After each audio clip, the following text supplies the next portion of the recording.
আজি BTCত এছেম্বলি আমি বহিছিলোঁ। ইয়াত আমাৰ এটা হ'ল সাপ্লিমেণ্টাৰী বাজেট গভৰ্ণমেণ্ট অফ আছাম। এই লাষ্ট যিটো ছেশ্যন 16 ফেব্ৰুৱাৰী আৰু 19 ফেব্ৰুৱাৰীলৈকে হোৱা যিটো ছেশ্যন, তাত আমাৰ কিছু এডিশ্যনেল চেংচন আমাৰ BTCলৈ দিছিলে। ইয়াক আমি এক্সপেণ্ডিচাৰ কাৰণে আজি ডিছকাশ্যন হ'ল আৰু 24টা ডিপাৰ্টমেণ্টত এই পইচাখিনি খৰচ কৰিবৰ কাৰণে আজি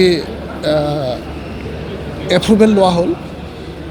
আৰু লগতে যিটো আমাৰ 26-27 যিটো আমাৰ বাজেট, এইটো আজি প্লেচ কৰা হ'ল। আৰু সেই বাজেটত আমাৰ যিটো ভোট অফ একাউণ্টছ, যিটো আমাৰ 4 মাহৰ কাৰণে দৰমহা দিবৰ কাৰণে বাজেট প্লেচ কৰা হ'ল। তো প্ৰথমতে আমাৰ যিটো 16 ফেব্ৰুৱাৰীৰ পৰা 19 ফেব্ৰুৱাৰীলৈ হোৱা যিটো ষ্টেট এছেম্বলি, ইয়াত আমাক 100 কোটি টকা মঞ্জুৰ কৰিছিলে। আৰু আমাৰ ৰেভিনিউজ অ'ন ৰিচোৰ্চ 1 কোটি টকা। টোটেল আমাৰ বাজেট কিবাটো হৈ গ'ল আমাৰ 101 কোটি 20 লাখ টকা। 101 কোটি 20 লাখ টকাৰ আজি হাউচত এক্সপেণ্ডিচাৰৰ কাৰণে অনুমোদন লোৱা হ'ল।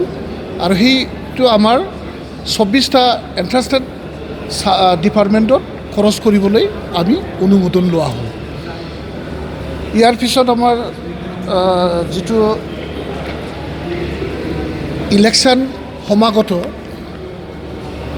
এতিয়াও আমাৰ যিটো ষ্টেটৰ যিটো ফুল ফ্লেজেড বাজেট, ষ্টেটে এতিয়ালৈও আমাক এল'কেশ্যন পোৱা নাই। আমি সেই হিচাপে আফটাৰ MCC ইলেকশ্যন যোৱাৰ পিছত, MCC উঠোৱাৰ পিছত আমাৰ যিটো ডেভেলপমেণ্ট বাজেট, যিটো ষ্টেট গভৰ্ণমেণ্টে SOPD বাজেট কৰি আমালৈ এল'কেশ্যন দিব, এইটো ইলেকশ্যনৰ পিছতেই এপ্ৰুভেল লোৱা হ'ব।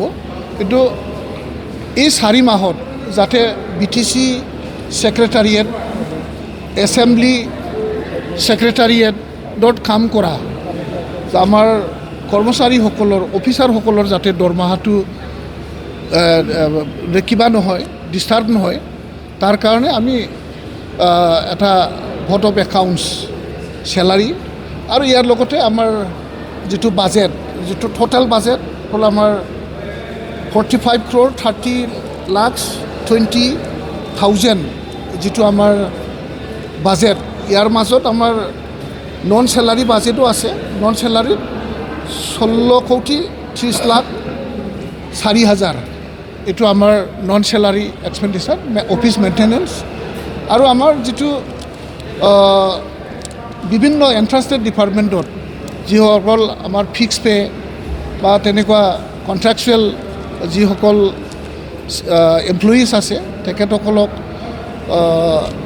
চেলাৰীটো যাতে ডিষ্টাৰ্ব নহয়, 4 মাহৰ কাৰণে এই ভোট অফ একাউণ্টছটো আজি সম্পূৰ্ণ হ'ল। এইখিনি আজি বাজেট। আৰু আজি বাজেট ছেশ্যনত আমাৰ 20টা কুৱেশ্যনৰ বিজনেছ আজি চলিল। 20টা কুৱেশ্যন ইয়াতে টেবল হৈছিলে।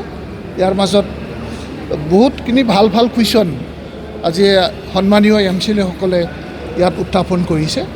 খুব ভাল এটা কনষ্ট্ৰাকটিভ এটা কুৱেশ্যনবোৰ মানে ইয়াতে কুৱেশ্যন ফ্লেছ কৰিছিলে আৰু ইয়াৰ উত্তৰ বৰ সুন্দৰকৈ দিয়া হ'ল।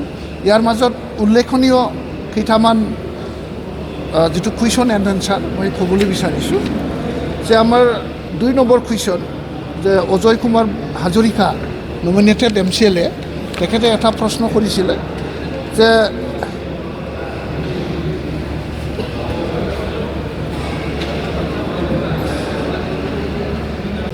কলিতা জনগোষ্ঠী যিটো আৰু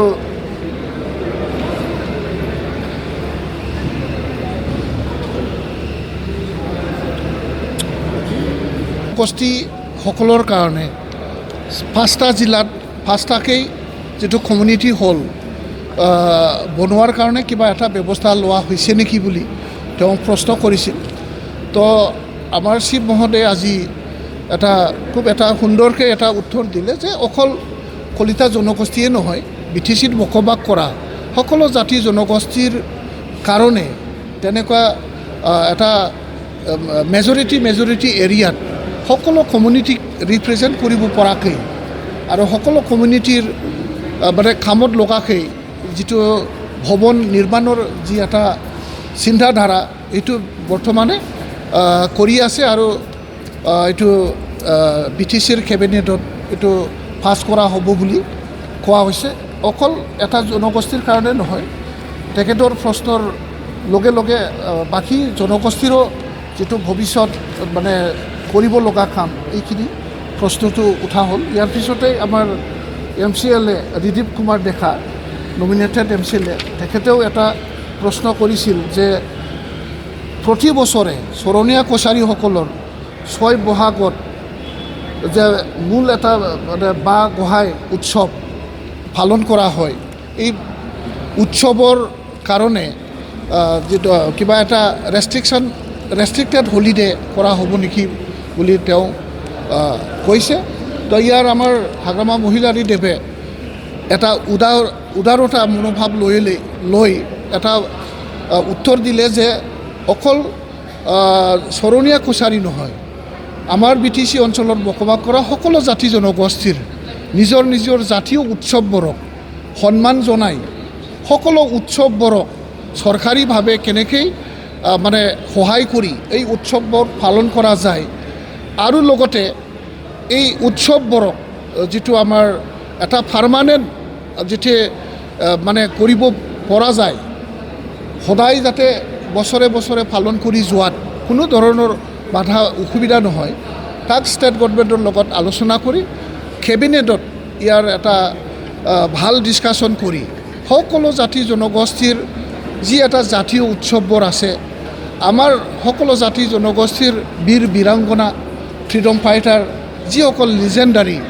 যিসকলক জনগোষ্ঠীয়ে বিশ্বাস বা তেখেতসকলে যুগে ফালি আহিছে, এইবোৰ লেজেণ্ডাৰীসকলৰ কাৰণে তেনেকুৱা উৎসৱ বা আমি কেনেকৈ কৰা যায় সেইটো কেবিনেটত আলোচনা কৰি এটা ভাল সিদ্ধান্ত লোৱাৰ বাবে আজি হাউচত মানে এটা মন্তব্য দাঙি ধৰিছে। এইটো আমি চবে ৱেলকাম জনাইছোঁ আৰু আমি সকলোৱে আশা ৰাখিছোঁ সকলোৰে জাতি সন্মান হওক, সকলো জাতি ধৰ্ম ভাষা ভাষী সকলোৰে যাতে সমান সন্মানটো পাব পাৰে, নিজৰ সন্মানটো ৰাখি জীয়াই থকাত কোনো ধৰণৰ অসুবিধা নহয়, তাক আমি সকলোৱে চিন্তা কৰি কাম যোৱাৰ এটা সময়, এই সময়ত এটা উচিত সিদ্ধান্ত হ'ব বুলি আমিও আশাবাদী। আৰু এটা ভাল BTC অঞ্চলৰ কাৰণে ভাল যে চিৰাঙত আৰু এটা নতুনকৈ কেন্দ্ৰীয় বিদ্যালয় স্থাপন কৰাৰ কাৰণে কেন্দ্ৰীয় চৰকাৰৰ পৰা এটা প্ৰস্তাৱ ইতিমধ্যে BTC চৰকাৰৰ হাতত আছে আৰু বাক্সা জিলাত এটা কেন্দ্ৰীয় বিদ্যালয় স্থাপন কৰাৰ কাৰণে ইতিমধ্যে চেণ্ট্ৰেল গভৰ্ণমেণ্টে অনুমোদন জনাইছে। ইয়াৰ বাবে যিটো দুখনকৈ নতুন কেন্দ্ৰীয় বিদ্যালয় আমাৰ BTC অঞ্চলত স্থাপন হ'ব, ইয়াৰ ইতিমধ্যে প্ৰস্তাৱনা হৈছে চেণ্ট্ৰেল গভৰ্ণমেণ্টৰ পৰা আৰু ইয়াৰ যাৱতীয় যিটো আমাৰ ভূমি আবণ্টনৰ কাম, ভূমি আবণ্টন হোৱাৰ লগে লগে ইয়াৰ যিটো কেন্দ্ৰীয় বিদ্যালয় স্থাপনৰ যিটো কাম, এই স্থাপনটো আৰম্ভ হ'ব। আমি ৰাইজক জনাবলৈ সুযোগ পাইছোঁ আৰু এইটোকে মই ৰাইজক এইখিনি কথাটো জনাইছোঁ আৰু হাউচত বিশেষকৈ এইটোৱে। আৰু আজি আমাৰ প্ৰাক্তন বড়ো সাহিত্য সভাৰ সভাপতি তৰেণ বড়ো ছাৰৰ যিটো অবিচুৱেৰী, তাত আমি খুব গভীৰ প্ৰকাশ কৰি পেলাই তেখেতৰ স্বৰ্গগামী হোৱাৰ কাৰণে আজি হাউচত এক মিনিট কণ্ডোলেন্স কৰা হৈছে। এইখিনি আজি হাউচৰ থুলমূল মানে বিজনেছটো।